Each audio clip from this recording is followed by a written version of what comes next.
аябай оор болду. Азыркы учурда иштер жүрүп жатат. Мен өзүм да Баткен областынын жетекчилери менен байланышып турам. Ошол Баткен областынан шайланып келген депутат катары биз Умату биздин төрагабыз менен да биз барып көрүп келгенбиз. Агай, ошол курулушту тездеткенге сиз аракет кылдыңызбы? Биз эми ар бир эле депутат аракет кылып, улуу трибунадан айтып, ошол Госстройго, Минфинге, ошо тиешелүү жетекчилерге да айтып турдук.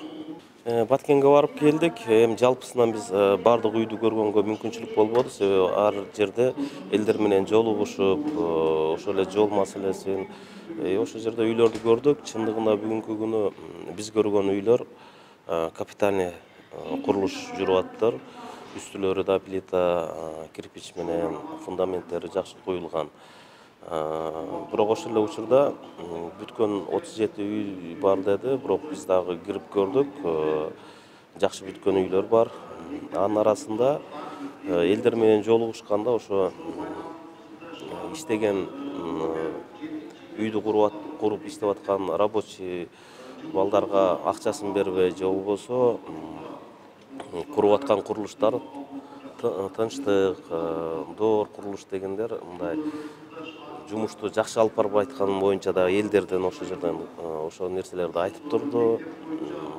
Ушуга окшогон маселелер бар. Эми бардыгы жалпысынан февралдын аягына март ичи үйлөрдү бүтүрүп беребиз деп атат. Мына ошондо результатын айтсак болот да. Баягы бир эле министрди же бир эле тармакты айыптап койгондо мен алысмын да. Бул системадагы күнөө, айып бардыгы жоопкерчиликти алышыбыз керек. Эми биз бул жакта талашып, айыптап отурган менен эл кыйналып атат да. Ошон үчүн адегенде бир тура тыянак кылышыбыз керек. Кеңешип туруп элечи. Бирок өтө өкүнүчтүү ушундай болгон. Убагында канча үй бүтпөй калган. Бул жердеги аткаруу бийлигинин тиешелүү министрликтер бар.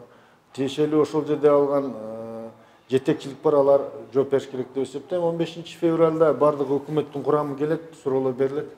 Агай, азыр Баткенде үйлөр бүтпөй жатат, 400дөн ашык үй салыныш керек эле, бирок экөө гана толук бүтүптүр да. Ушул боюнча кандай айта алат элеңиз? 20 жаштагы бала курулуш компанияны ачып анан ушундай чоң проектти утканы бул туура эмес. Мен түшүнүп атам, бул президенттин көзөмөлүнө турат, бирок андай болсо дагы эми кичине мындай буга серьезный мындай караш керек болчу да. Жакшы мындай курулуш компанияны таап ошолор аркылуу кылса даже болот эле да. Баткен окуясына мына жакында 1 жыл болот. Коогалан окуясына.